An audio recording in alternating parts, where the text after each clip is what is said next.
Je passe la parole à Sébastien Moser. Merci beaucoup.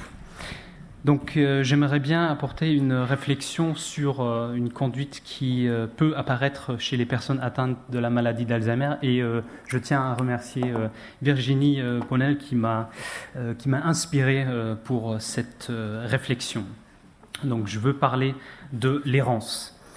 Le dictionnaire nous offre des définitions suivantes. Aller ça et là, à l'aventure, sans but précis, rôder, être égaré, et aller sans direction en cherchant son chemin, se manifester de façon fugitive, imprécise, comme c'est le cas dans l'expression « laisser errer son imagination ».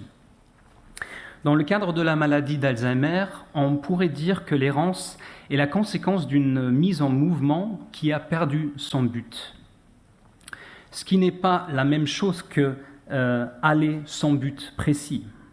En effet, cette perte du but est due à la maladie, soit parce que la personne malade vit dans un espace-temps décalé par rapport à l'espace-temps présent, soit parce qu'elle a du mal à se souvenir de son but, soit parce qu'elle a des troubles d'orientation.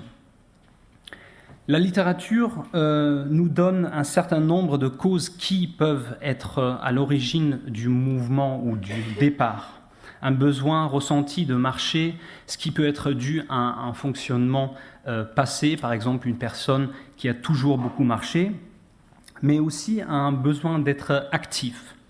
Ce besoin d'être actif peut être en lien avec l'ennui ou bien avec l'anxiété, due souvent à l'absence d'autres humains à côté de soi.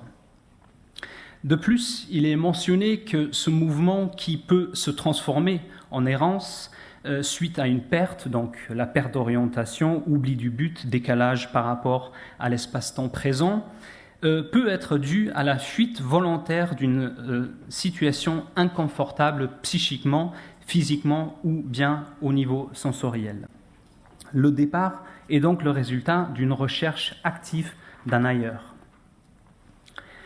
Le texte traitant l'errance sur le site internet de l'association France Alzheimer commence ainsi, je cite, « Une personne atteinte de la maladie d'Alzheimer ou d'une maladie apparentée, à un certain stade de sa maladie, peut se trouver en situation de danger parce qu'elle s'est perdue. » Fin de la citation.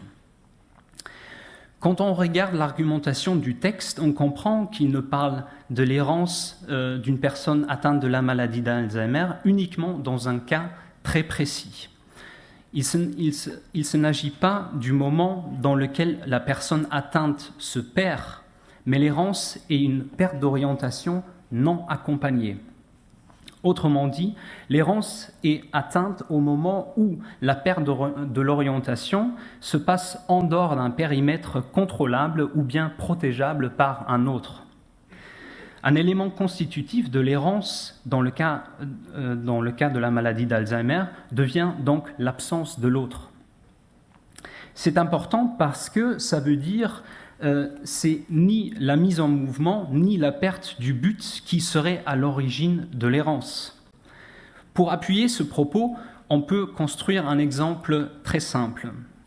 Suivant la définition générale, on peut parler de l'errance de la personne malade à partir du moment où elle ne sait plus pourquoi elle s'est mise en mouvement, elle ne sait plus où se trouve une chose qu'elle cherche, ou bien elle cherche une chose ou une personne qui se trouve ni à cet endroit, ni dans ce moment présent.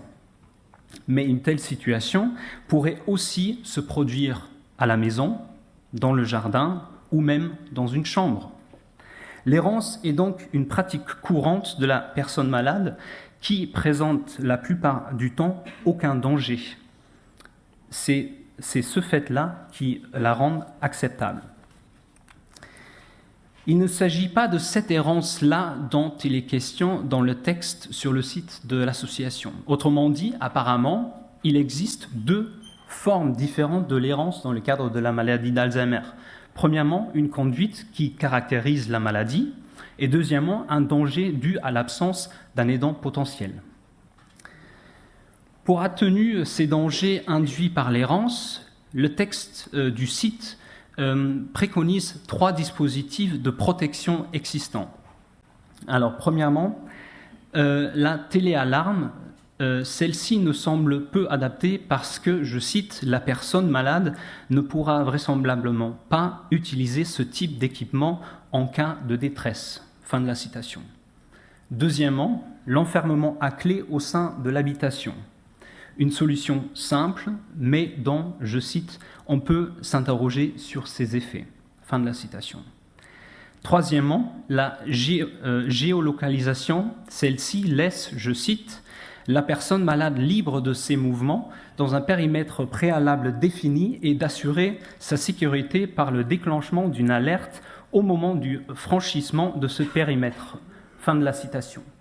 Le texte mentionne également quelques précautions à prendre par rapport à ce dispositif. Il existe un troisième dispositif qui se base ni sur les nouvelles technologies, ni sur l'appel à l'aide d'un professionnel, mais sur la solidarité entre étrangers, sur la reconnaissance de la personne vulnérable dans sa vulnérabilité. C'est un dispositif fait maison, un peu à l'ancienne, si vous me permettez l'expression. C'est un dispositif qui laisserait la personne malade également libre de ses mouvements, sans définir le périmètre préalablement sur l'attention civile. Il s'agit d'un dispositif qui n'apparaît pas dans la liste alors que l'association France Alzheimer fait implicitement référence à celui-ci. Dans un dépliant intitulé « Errance sur la voie publique », on trouve la phrase suivante. Je cite « Lui proposer votre aide si elle ne peut répondre, chercher une indication sur son identité dans ses poches ou sur ses vêtements. » Fin de la citation. Et en effet, l'adresse dans la poche semble d'être une pratique courante dans le cadre de la maladie d'Alzheimer. L'idée de cette pratique est de mettre n'importe qui en capacité de contacter le proche ou même de ramener la personne malade à la maison en cas où elle se perdait dans la rue. En plus de contenir des informations basiques et facilement compréhensibles, le papier est, au moment de son utilisation, la sollicitation d'assurer temporairement la responsabilité d'être attentif et bienveillant à l'égard de la personne malade. Ce n'est pas uniquement un appel à une forme de solidarité généralisée, mais aussi l'expression d'une confiance généralisée. C'est ce dispositif apparemment appliqué par un grand nombre de familles, parce que à plusieurs moments dans les interviews que je fais avec des familles, j'ai rencontré cette adresse dans la poche. Donc c'est ce dispositif qui produit une situation dans laquelle tout semblable que pourrait rencontrer la personne atteinte deviennent des aidants potentiels. Il faut insister sur ce point. La simple présence du papier transforme toute personne rencontrée par le malade en aidant potentiel, et cela aussi bien sous la forme grammaticale du conditionnel que le futur, parce qu'il est impossible d'anticiper si et où quand la personne perd son orientation. On pourrait même imaginer qu'elle perde l'orientation à plusieurs reprises sans pour autant perdre contenance. La promenade dans le quartier pourrait être interprétée comme un enchaînement de plusieurs errances sans que l'intensité de l'anxiété dépasserait un certain seuil. La personne malade ne fait donc pas appel à l'aidant potentiel qui pourtant l'entoure. Ce dispositif donnerait envie de revendiquer un droit à l'errance de la personne atteinte de la maladie d'Alzheimer et peut-être à la cohérence avec elle. Ne pas seulement en exigeant que la société civile devient ou deviendrait dementia-friendly, mais en insistant qu'elle l'est déjà en partie quand on lui offre l'occasion de le démontrer.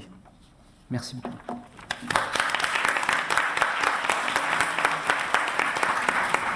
Merci beaucoup, c'est tout à fait éclairant, mais on peut aussi envisager le pire, c'est qu'on perde le papier qui est dans la poche. Et je pense que ça nous appelle, ce que vous dites, à véritablement un devoir de vigilance citoyen et de faire que les personnes malades ne deviennent pas transparentes. Je me souviens dans le livre de Serge Rezvani, enfin, je ne sais pas si c'est quelque chose qu'il m'a dit ou c'était dans son livre, mais quand il décide de revenir vivre à Paris, avec sa femme, il descend acheter son journal le matin et elle part. Bon. Et elle s'habille, elle se maquille, elle sort dans la rue, elle est très bien habillée avec un tailleur Chanel, et quand il rentre, il n'y a plus personne. Et il la retrouve que 3 jours après, avec des clochards sur le quai de Seine. C'est absolument impossible de considérer qu'une belle femme en tailleur Chanel peut passer 3 jours sur le quai de Seine avec des clochards sans que personne ait trouvé une certaine étrangeté dans la situation. Donc ça veut dire que si on oublie le papier, si on n'est pas transparent au regard des autres, on peut faire face à ce devoir citoyen. Je trouve que c'était très intéressant.